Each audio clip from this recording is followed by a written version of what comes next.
is Sorbus aucuparia, Mountainash. And this is either grown as a single stem or multi-stemmed tree, multi-stemmed here. It's grown primarily for this characteristic. Now these are very old trees that are in very poor condition. But this is principally why you would grow the Sorbus group of plants, right, is the fruit, large clusters of fruit. There is a native species, Sorbus americana, which produces smaller clusters of red fruit. These are obviously the orange color. You'll see the leaves, the compound leaves, and not great fall color.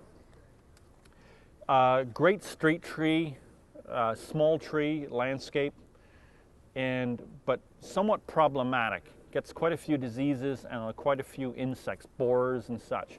And we've been gradually removing them here, and you can see we've got, what, 2 left of a planting that had about 6 in it. It's a very soft wood, so it gets a lot of rot, borer. Sorry, this is lichen.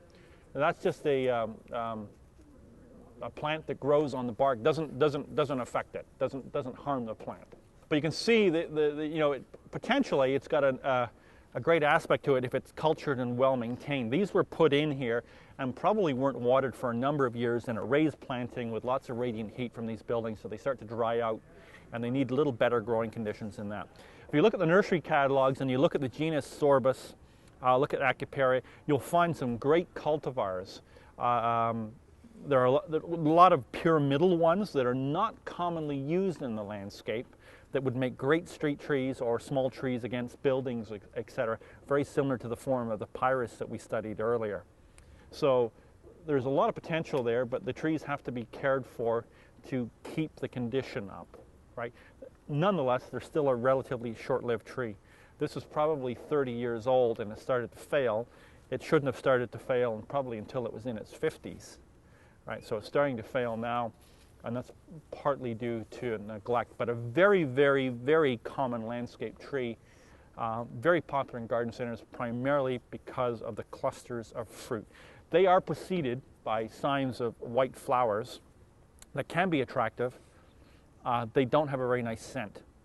They kind of smell like the prunus again, the prunus maci.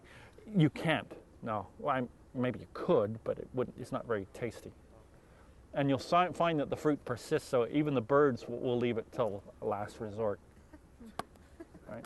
So that's usually a good indication. If the fruit is still on the tree in January or February, when there's not much else for the wildlife to feed on, it means it's not very good tasting stuff.